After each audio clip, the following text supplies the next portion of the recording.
जन्म मृत्यूचे फेरे करुणी नरदेही आलो स्वामी नरदेही आलो गत गोष्टीचे स्मरण नसे मज दरबारी आलो गत गोष्टीचे स्मरण नसे मज दरबारी आलो स्वामी दरबारी आलो आयुष्य सरले रीतेच सारे किती कमोलाचे स्वामी किती कमोलाचे पश्चातापे अति पोळलो शून्य परिसाचे पश्चातापे अति पोळलो शून्य परिसाचे स्वामी शून्य परिसाचे अपना विनते मजला तारक स्वामी कुणी नाही मजला स्वामी कुणी नाही मजला स्वामी कुणी नाही परिचासरा द्यावा तो मज दीना ते पाही हरिदासरा द्यावा तो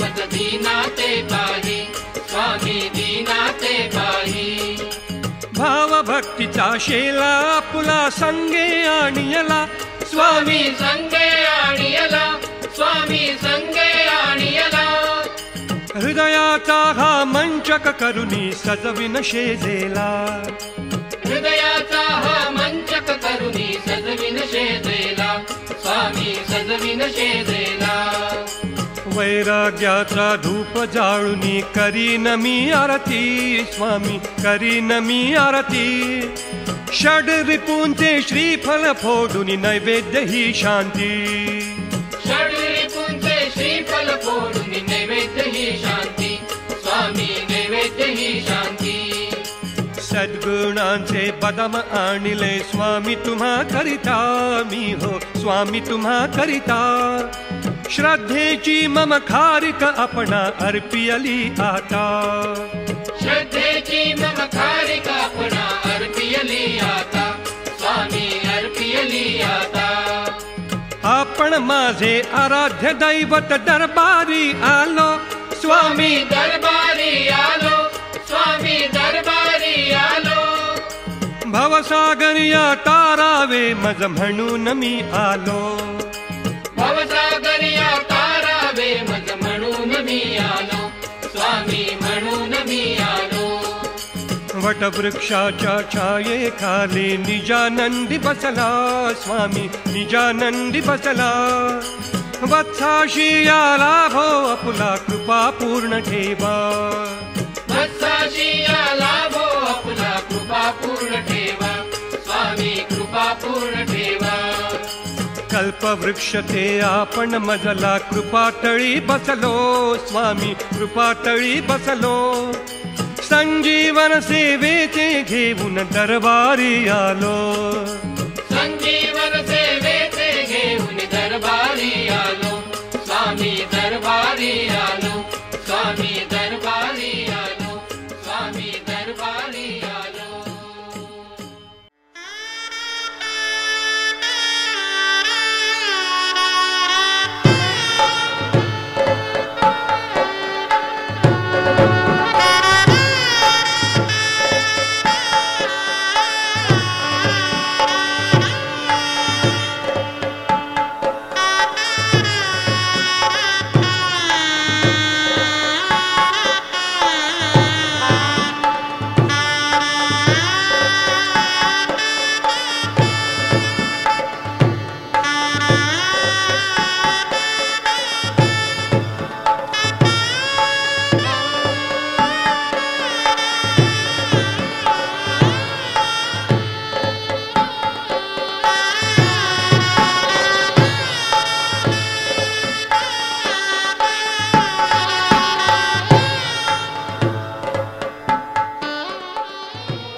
एकदन्ताय विद्महे वक्रतुण्डाय धीमहि तन्नो दन्ति प्रचोदयात् स्वाहा एकदन्ताय विद्महे वक्रतुण्डाय धीमहि तन्नो प्रचोदयात् स्वाहा एकदन्ताय विद्महे वक्रतुण्डाय धीमहि तन्नो प्रचोदयात् स्वाहा एकदन्ताय विद्महे वक्रतुण्डाय धीमहि प्रचोदयात् स्वाहा एकदन्ताय विद्महे वक्रतुण्डाय प्रचोदयात् स्वाहा शरणागति सर्वार्थ साधिके शरण्य त्र्यंबके गौरी नारायण नमस्ते भैरवदेवताय स्वाहा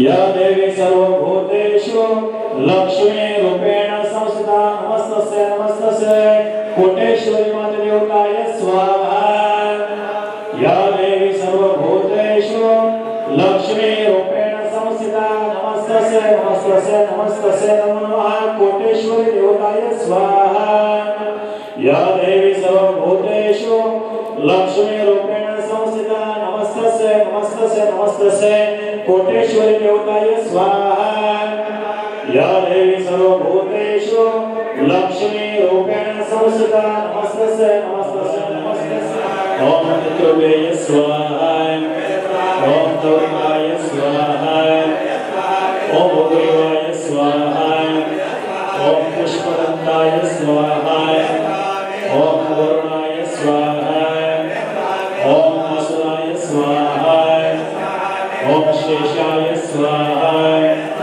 ओम पुष्पदंताय स्वाहा ओम वरुणाय स्वाहा ओम असुराय स्वाहा ओम शेषाय स्वाहा ओम मुखाय स्वाहा ओम कन्नडाय स्वाहा मुखाय स्वाहा ओम अनिताय स्वाहा ओम अम्माय स्वाहा ओम सावित्र्याय स्वाहा ओम जयाय स्वाहा ओम रुद्राय स्वाहा ओम आर्यमणय स्वाहा ओम सावित्र्याय स्वाहा ओम यमवत्साय स्वाहा ओम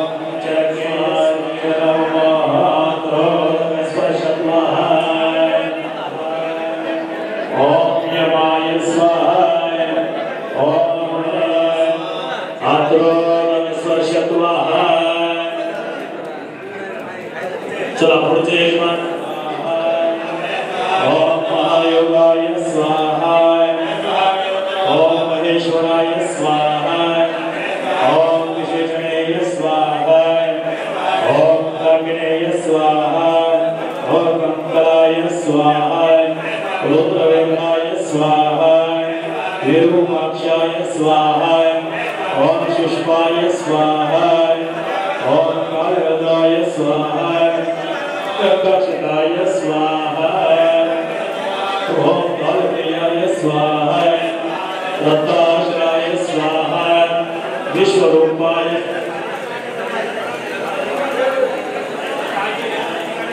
ओम कामाक्षाय स्वाहा ओम विष्णुये स्वाहा ओम कामदेवाय स्वाहा ओम पंचय स्वाहा ओम रुद्राय स्वाहा ओम गौराय स्वाहा अग्ने स्वाहा नमः चला ओम कृष्णाय स्वाहा ओम रुद्राय स्वाहा ओम नमोदाय स्वाहा ओम अनिताय स्वाहा विजयाय स्वाहा ओम देवाय स्वाहा ओम पूर्णाय स्वाहा ओम महेश्वराय स्वाहा ओम विष्णुवे स्वाहा ओम वाराय स्वाहा ओम चक्रवर्ताय स्वाहा सप्त देवता पूज्याय स्वाहा नमः ओम शिवाय स्वाहा वज्राय स्वाहा ओम पुण्य स्वाहा वराय स्वाहा नमः ओम विष्णुदेवाय स्वाहा ओम सहदेवाय स्वाहा ओम प्रवे स्वाहा स्वाहा अग्नेय नमः अत्रो नकस्पर्शत्वाय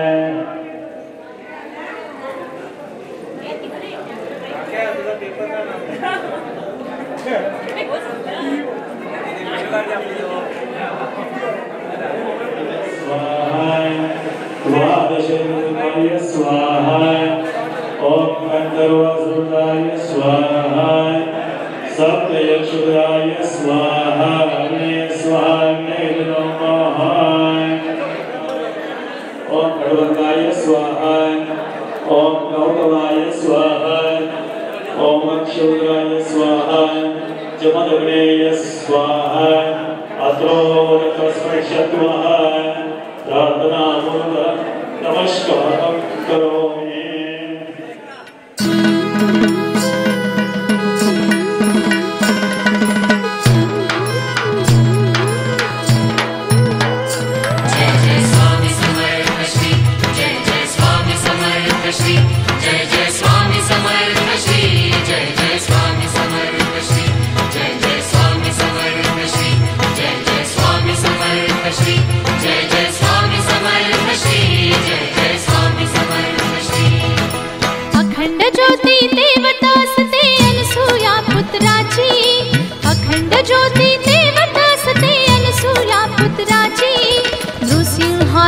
स्वामी समर्था यात्रा होते जाची नृसिंहातून स्वामी समर्था यात्रा होते जाची। जय जय स्वामी समर्थ श्री जय जय स्वामी समर्थ श्री जय जय स्वामी समर्थ श्री जय जय स्वामी समर्थ श्री जय जय स्वामी समर्थ श्री जय जय स्वामी समर्थ श्री जय जय स्वामी समर्थ श्री जय जय स्वामी समर्थ श्री।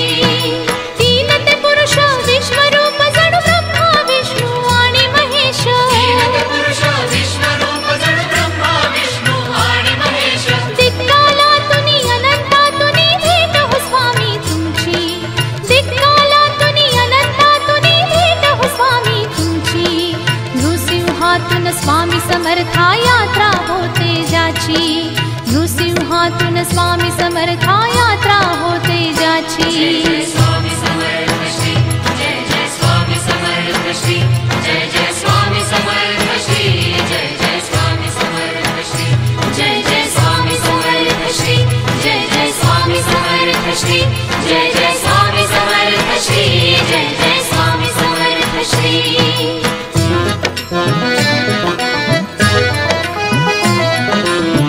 निराकार रूप तरीहि धरिसी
तस्मै श्री